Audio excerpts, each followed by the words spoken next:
코스피가 1년 10개월 만에 2,350선을 돌파하며 나흘 연속 연고점을 경신했습니다. 연일 최고치를 경신하던 국제 금값이 사상 처음 $2,000를 넘어섰습니다. 정부가 오늘 임대사업자들에 대한 보호책을 전격 발표했습니다. 임대사업자들의 퇴로가 열리며 주택시장에 얼마나 매물이 풀릴지 주목됩니다. 코로나19 사태에도 대한항공과 아시아나항공이 나란히 흑자 전환하는 이른바 깜짝 실적을 발표했습니다. 센 경제라이브 시작합니다.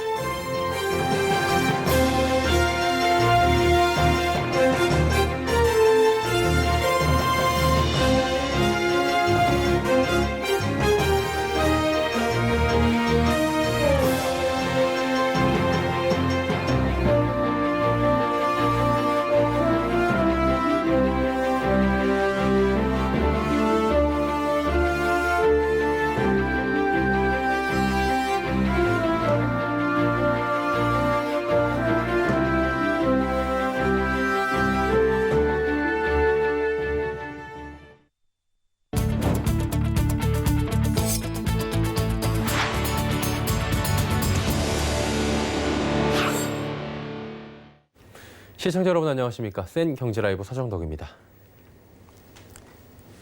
코스피가 1년 10개월 만에 2,350포인트를 돌파하며 강세장을 이어가고 있습니다. 코스닥 역시 2차 전지와 바이오 종목들의 강세에 850선도 돌파했는데요. 한 주간의 증시 흐름 앵커 리포트에서 정리해드립니다. 이번 주 코스피는 4.55% 상승하며 2,351.67에 마감했습니다. 코스닥 역시 5.19% 오른 857.63에 거래를 마쳤습니다. 거래소는 기관과 외국인이 1조 7,732억 원, 2,875억 원씩 매도했지만 개인이 무려 2조 107억 원을 매수하며 시장 상승을 주도했습니다. 코스닥도 기관이 1,829억 원 매도했지만 개인과 외국인이 2,604억 원, 869억 원씩 매수하며 시장을 끌어올렸습니다. 중국의 모바일 동영상 공유 소셜미디어 틱톡을 미국 연방정부 공무원들이 사용하지 못하도록 하는 내용의 법안이 미국 하원에 이어 상원을 통과했습니다. 페이스북의 틱톡 때리기 동참과 또 마이크로소프트의 틱톡 인수 등 이른바 틱톡을 둘러싼 미중 간 갈등은 당분간 계속될 것으로 보입니다. 현지 시간으로 5일 미국 정제방송 CNBC는 연방정부의 추가 실업수당을 주당 $600에서 약 $100로 줄여야 한다는 입장을 고수해온 백악관이 올 연말까지 주당 $400를 지급하는 방안을 민주당에 제안했다고 보도했습니다. 입장차를 보여온 실업수당에 대한 합의 기대감에 제5차 경기부양책 타결 기대감도 커지며 시장 투심을 자극했습니다. 2분기 비교적 양호한 실적 발표에 경기 회복 기대감까지 이어지며 경기 민감주가 상승을 이어갔습니다. 특히 현대차를 필두로 한 운송장비 업종이 강세를 이어갔습니다. 현대차는 7월 미국 판매량 선전과 3분기 중국, 인도 시장의 회복 기대감에 주간 16.2%의 상승률을 보였고 만도 등의 부품 업체들의 주가 상승도 눈에 띄는 상황입니다. LG화학의 2분기 깜짝 실적 발표와 미국 테슬라의 S&P 500 지수 편입 조건 확보, 또 시장 성장성에 대한 기대감에 외국인의 수급이 집중되며 2차 전지 관련주는 상승 랠리를 연일 이어갔습니다. 이에 LG화학과 삼성 SDI, SK이노베이션뿐만 아니라 포스코케미칼, 에코프로비엠, 첨보 등의 소재 업종도 일제히 신고가를 경신하며 강세 흐름을 이어갔습니다. 지난주 남부지방에 이어 중부지방에도 집중호우로 인한 피해가 이어지며 이로 인한 수혜가 예상되는 인선 ENT, 위닉스, KGTS 등의 관련주들이 움직였습니다. 영란은행의 금리 동결 등 당분간 각국 중앙은행의 저금리 기조가 바뀌지 않을 것으로 예측됨에 따라 계속해서 성장주로 대응하는 것을 증권업계는 추천했습니다. 다만 성장주 내에서도 비중 조절은 필요하다고 덧붙였습니다. 특히 전 세계 코로나19 진정세를 감안하면 헬스케어, 소프트웨어 등의 코로나19 수혜주보다는 실적 기대와 투자 모멘텀을 동시에 보유한 IT, 2차 전지, 자동차 등에 집중할 필요가 있다고 조언했습니다. 서울경제TV 서정덕입니다. 국제 금값이 신기록 행진을 이어가고 있습니다. 5일 연속 역대 최고가를 갈아치우며 온스당 $2,100 호재에 한 발 더 다가섰습니다. 자, 과연 금값의 고공 랠리 어디까지 이어질지 정순영 기자가 알아봤습니다. 어제 뉴욕 상품거래소에서 12월 인도분 금은 전날보다 온스당 1% 뛴 $2,069.4에 거래를 마쳤습니다. 최근 달러 약세로 금 선호 현상이 강해진 가운데 이날 미국 고용지표가 3주 만에 개선됐다는 발표가 오름세를 뒷받침했습니다. 전 세계적으로 금의 독주가 이어지면서 금은 물론 금 관련 금융상품까지 투자자들이 몰리고 있는 모양새입니다. 일각에서는 금값의 고공랠리에 과열을 우려하는 목소리도 나오고 있습니다. 전문가들은 금 조정 가능성에 주목하며 과매수 기준점을 상회하는 등 가격 레벨 부담이 커지고 있다고 지적하고 있습니다. 그러나 당분간은 금 상승 랠리가 지속될 것이라는 의견이 지배적인 것이 사실입니다. IBK투자증권은 오늘 글로벌 경기가 단기간에 개선되기는 어렵기 때문에 최근 가파르게 오른 금값이 앞으로도 상승 흐름을 보일 것이라고 전망했습니다. 하나금융투자도 달러 약세 외에도 하반기 미국 대선 등 큰 이슈들이 상존하는 만큼 안전자산 선호 심리가 이어질 것이라는 분석을 내놨습니다. 미국 최초의 금펀드 운용사 반에크의 얀 반에크 CEO는 금값이 온스당 3,400달러가 될 것이라는 파격적인 발언을 내놓기도 했습니다. 과연 금값의 신기록 행진이 3,000달러 고지를 돌파할 것인지 전 세계의 투자자들의 이목이 집중되고 있습니다. 서울경제TV 정순영입니다. 한국거래소 코스닥 기업심사위원회는 어제 신라젠의 상장 폐지 여부를 끝내 결정하지 못했습니다. 신라젠에 대한 경영 개선 계획을 다시 검토하기로 한 건데요. 신라젠의 운명은 오는 9월 있을 주주총회 이후 결정될 전망입니다. 이소연 기자입니다. 신라젠의 상장 폐지 여부 결정이 한 차례 더 미뤄졌습니다. 한국거래소에 따르면 어제 열린 코스닥 기업심사위원회는 신라젠의 상장 폐지 여부를 결정하지 못하고 심의 속개 결정을 내렸습니다. 심의가 속개되기 전까지 신라젠은 거래 정지 상태를 유지하게 됩니다.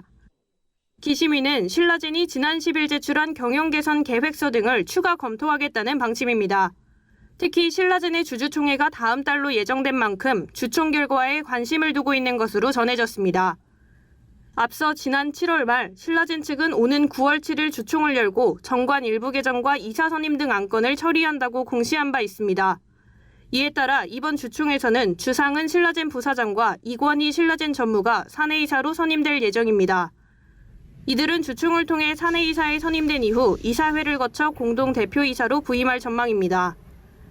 주총에서 새로운 경영진이 선임될 경우 회사 경영에 큰 변화가 생긴다는 점에서 기심위가 결정을 미룬 것입니다. 지난달 개선 계획서 제출로 한 차례, 오는 주총을 앞두고 또 한 차례, 두 차례에 걸쳐 상장 적격성 실질심사 결정을 미룬 신라젠의 운명은 다음 회의에서 결정될 전망입니다. 서울경제TV 이소연입니다. 정부가 이번 주 13만 호 이상을 시장에 추가 공급하겠다는 부동산 대책을 내놨습니다. 예상보다 많은 물량의 시장에 확실한 공급 시그널을 줬지만 공공고밀 재건축 물량인 5만 호의 근거가 불분명하다는 지적도 나옵니다.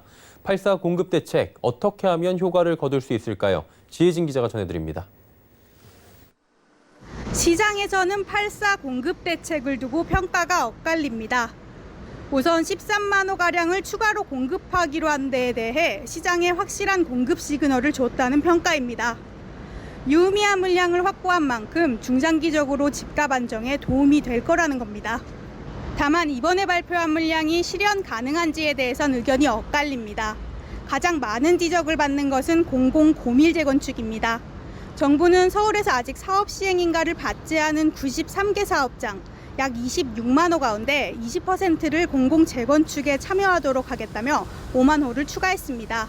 그러나 분양가 상한제를 제외해주는 등 혜택이 확실한 공공 재개발과 달리 공공 재건축엔 수익성과 직결된 인센티브가 없다는 지적입니다.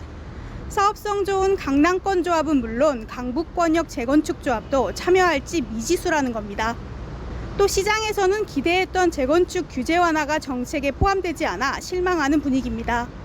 하지만 이에 대해 전문가들은 재건축 규제를 풀어주게 되면 사업성이 좋은 강남권이 먼저 개발될 가능성이 크다며 강남권 공급은 결국 또 다른 고가주택이 생겨난다는 의미이므로 서민 주거 안정과는 거리가 있다고 지적했습니다. 8사 대책과 더불어 단기 공급책 보완이 필요하다는 지적도 있습니다. 이번에 나온 공급책은 대부분 2, 3년 뒤 나올 물량이기 때문입니다. 그거로 집값을 안정화시키긴 많이 어려울 것 같아요, 당분간. 재고주택에서 매물이 많이 나와야 돼요. 네네. 근데 지금 그 투기역 대책들 때문에 네. 매물이 상당히 줄었어요. 그러니까 재고주택 시장에서의 공급량, 즉 재고주택 네. 시장에서 매물이 나오는 게 많아져야 네. 공급 효과를 통해서 가격이 좀 안정화되는데. 서울경제TV 지혜진입니다.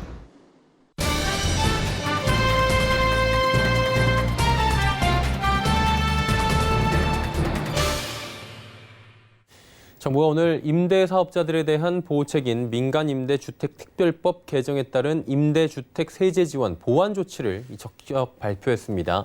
임대사업자에게 사실상 좀 퇴로를 열어줘서 주택 공급량을 늘리겠다는 보관으로 풀이되죠. 자, 어떤 내용인지 부동산팀의 설석용 기자 연결해서 알아보도록 하겠습니다. 안녕하세요. 안녕하십니까? 예, 오늘 발표된 게 임대주택 세제 지원 보완 조치라고 하는데 내용을 먼저 좀 짚어볼까요? 네, 그 임대주택 세제 지원 보완 조치는 임대사업자들에게 각종 세제 혜택을 주는 당근책입니다. 먼저 710 부동산 대책 이전에 등록한 임대주택에 대해서는 자진 등록 말소 또는 등록 말소 시점까지 소득세와 법인세 감면, 그리고 종합부동산세 비과세 등 당초 예정됐던 세제 혜택을 유지해주기로 했습니다. 그동안 민간 임대사업자들에게 제공돼 왔던 임대소득에 대한 분리과세 시 필요 경비 우대, 등록 임대주택 중 소형주택에 대한 소득세와 법인세 감면, 등록 임대주택에 대한 종부세 비과세 등 세제 혜택을 임대 등록 일자부터 자진 자동 등록 말소일까지 유지해주기로 한 겁니다. 그리고 기존의 의무 임대 기간이 경과 전에 등록을 자진 말소한다 이런 경우에도 감면받은 세금을 별도 추징하지 않는다 이런 부분도 있는 거죠? 예, 그렇습니다. 따라서 단기 임대주택이 4년으로 말소돼 5년 요건을 채우지 못하는 경우나 장기 임대주택이 임대 등록일과 사업자 등록일이 달라서 8년 요건을 채우지 못하는 경우도 구제의 대상이 됩니다. 그동안 다주택자가 5년간 임대를 유지하면 거주주택 양도소득세 감면 등 세제 혜택을 주는 제도가 적용돼 왔는데요. 갑자기 4년 임대가 폐지되면서 세제 혜택은 사라지고 다주택 중과를 받는 경우가 생길 거라는 불만이 제기돼 왔습니다. 기존 4년 임대 단기 임대 사업자들은 임대 의무 기간이 끝나면 등록이 자동 말소돼 5년 임대 기간을 채울 수 없게 되기 때문입니다. 또 의무 임대 기간 반만 채우면은 추가 과세 배제한다는 내용도 있더라고요. 네, 정부는 임대사업자가 의무 임대 기간을 절반 이상 채웠다면 자진 등록 말소 시 양도소득세 중과와 법인세 추가 과세를 하지 않기로 했습니다. 다만 임대주택 등 등록 말소 후 1년 이내에 양도하는 경우로 제한을 했는데요. 다주택자들이 신속하게 주택을 처분하도록 장려하기 위해서입니다. 다주택자가 집을 팔고 싶어도 등록 임대주택에 의무 임대 기간 요건이 있어서 정작 집을 팔 수 없게 됐다는 지적이 있었는데 그것을 해소한 겁니다. 아울러 정부는 자진 자동 등록 말소로 인해 의무 임대 기간을 채우지 않더라도 임대사업자가 거주하던 주택을 임대주택 등록 말소 후 5년 이내에 팔 경우 1세대 1주택 양도세 비과세를 인정해 주기로 했습니다. 현행 제도는 단기 5년, 장기는 8년에 해당하는 의무 임대 기간을 채워야만 임대사업자의 거주주택 매각 시 1세대 1주택 양도세 비과세를 적용해줬습니다. 특히 정부는 이미 양도세 비과세 혜택을 적용받아 거주주택을 처분한 뒤 임대주택이 자진 자동 등록 말소되는 경우에도 양도세를 별도로 추징하지 않기로 했습니다. 정부는 대책 발표 다음 날인 7월 11일 이후의 등록분에 대해서는 민간 임대사업자에게 주던 각종 세제 혜택을 주지 않겠다는 방침입니다. 오늘 정부가 발표한 보완 조치는 입법 예고 국무회의 등 나머지 행정 절차를 거쳐서 9월 초 국회에 제출될 예정이라고 합니다. 정부의 의도대로 임대사업자들에 대한 세제 혜택이 주택시장 공급 확대로 이어질 수 있을지 지켜보도록 하겠습니다.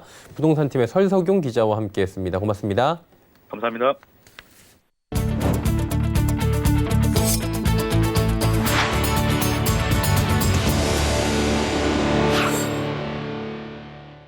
이동통신 3사가 코로나19 악재와 5G 설비 투자에도 2분기 영업이익이 두 자릿수 증가하는 양호한 실적을 거뒀습니다. 윤다혜 기자입니다. 이통 3사는 코로나19로 인한 비대면 수요가 늘며 신사업 확대와 마케팅 비용 절감 등을 통해 수익성 개선에 성공했습니다.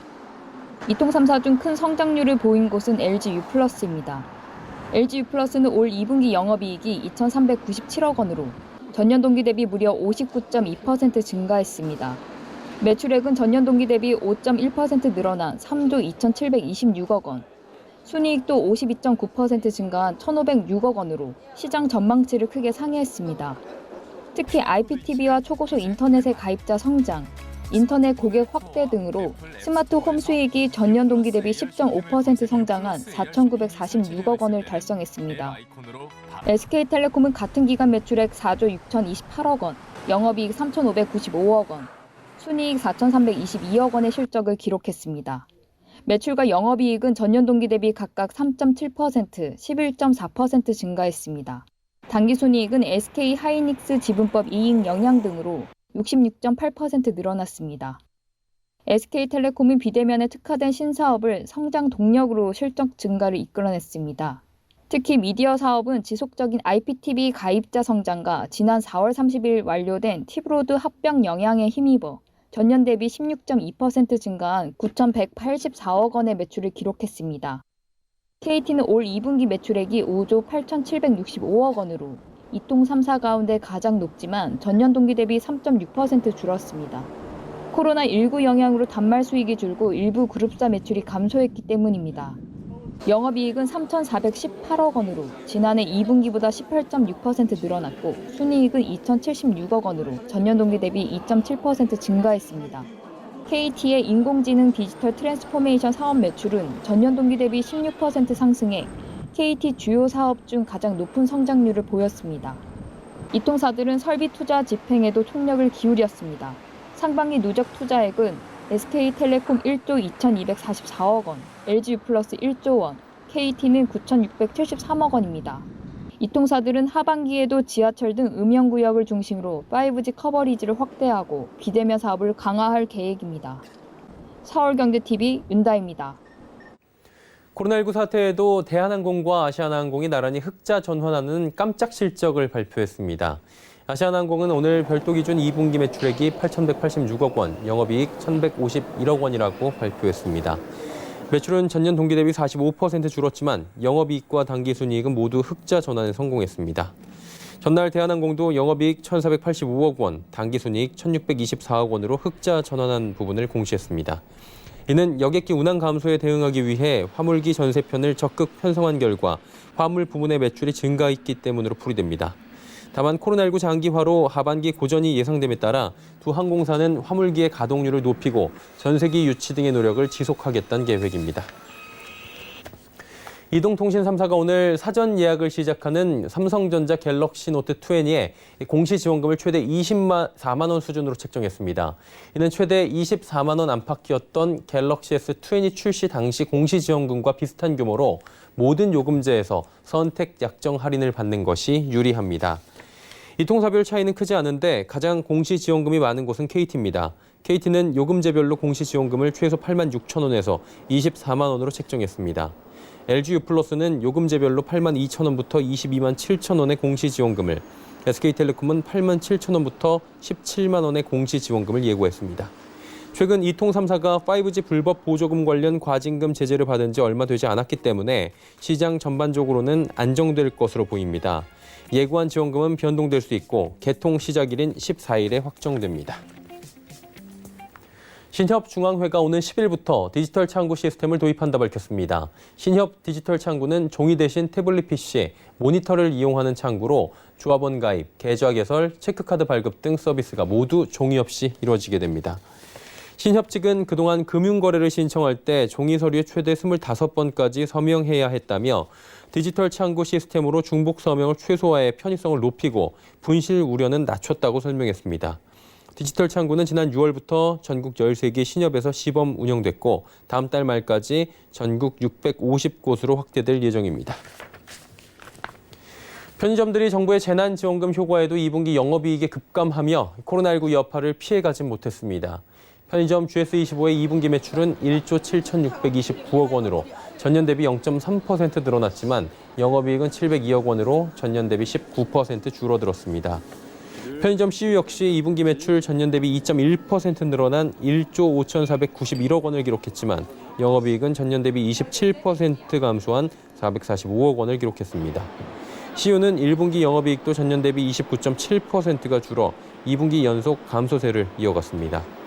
애초 편의점들은 정부의 긴급재난지원금 사용처에 포함되며 다른 유통 채널보다 코로나19 타격이 크지 않을 것으로 전망됐지만 개학 연기로 인해 학교 주변 매장들의 매출이 가라앉으며 실적이 쪼그라든 것으로 분석됩니다.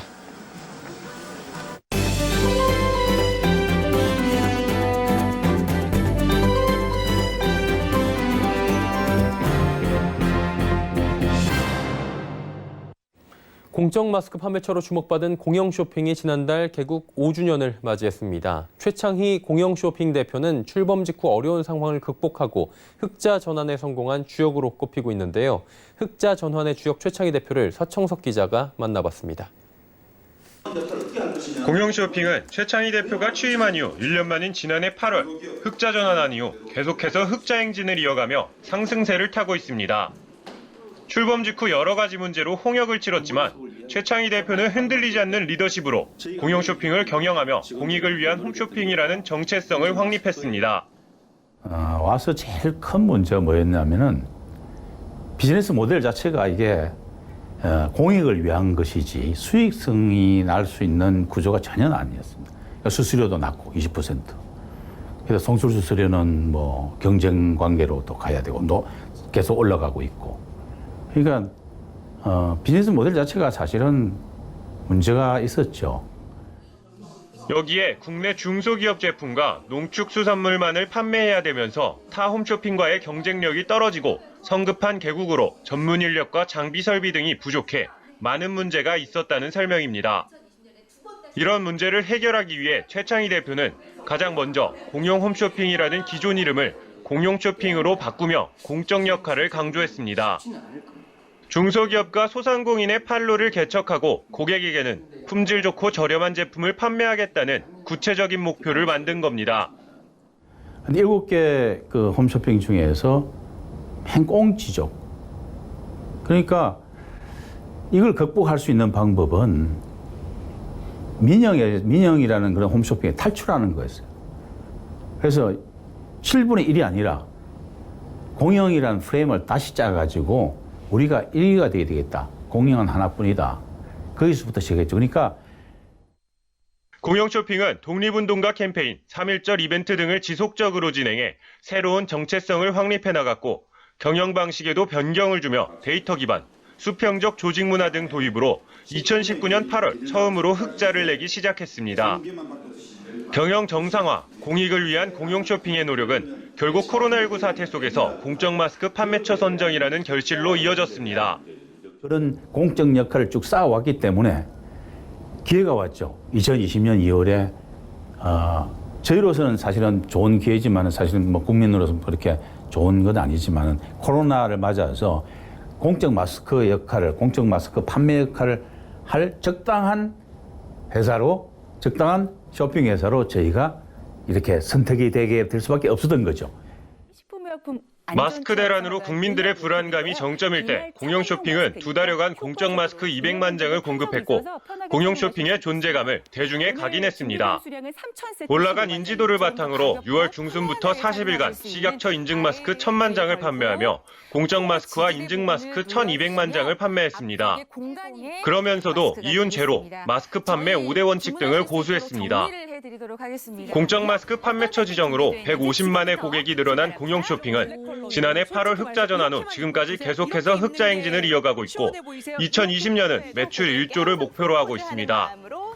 그런데 7월 달 매출이 저희가 850억 가까이 됐으니까 850 곱하기 12 하면 벌써 아주 근사하지 않습니까? 그러니까 7월 달이 850을 했는데 8월 달이 800억만 할 수 있다면은 9월 달부터 또 이제 후반기가 사실 매출이 좋습니다. 그렇다면은 1조가 꿈은 아니다.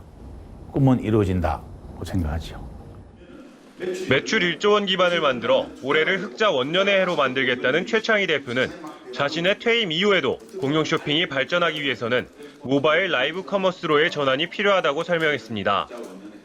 전통시장이라든지 이런 소상공인들이 훨씬 하기가 쉽고 판매할 수 있고 그리고 소상공인들의 시장 자체가 국내에 한정되지 않고 세계로 갈 수 있다는 거죠. 국내에 히트 상품이 하나 있으면은 저기 미국에서 유럽에서 어디서든지 다 살 수 있다는 거죠. 그러니까 이와 함께 공익을 위한 공용 쇼핑이 한 단계 더 발전하기 위해 제품 직매입 100%, 송출 의무화 전환, 사업 건립 등이 필요하다고 덧붙였습니다. 직매입은 중소기업의 제품 재고 부담을 덜 수 있고 송출 의무화가 된다면 연간 600억 원에 달하는 송출료를 중소기업과 소상공인의 판매 수수료 절감으로 전환할 수 있다는 설명입니다. 최창희 대표는 공용 쇼핑의 퀀텀 점프를 위해 얼마 남지 않은 임기 기간에도 전력 투구를 한다는 포부를 밝혔습니다. 그 뒤돌아볼 텀이 없지 않습니까? 1년도 채 안 남았어요. 그럼 제가 왜 왔다가 가야 되나? 왜 왔으며 뭘 할 거냐? 뭘 하고 가느냐?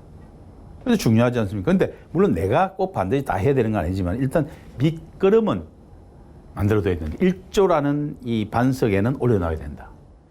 서울경제TV 서청석입니다. 수엔 경제라이브 저희가 준비한 소식은 여기까지입니다. 편안한 주말 보내시길 바랍니다. 고맙습니다.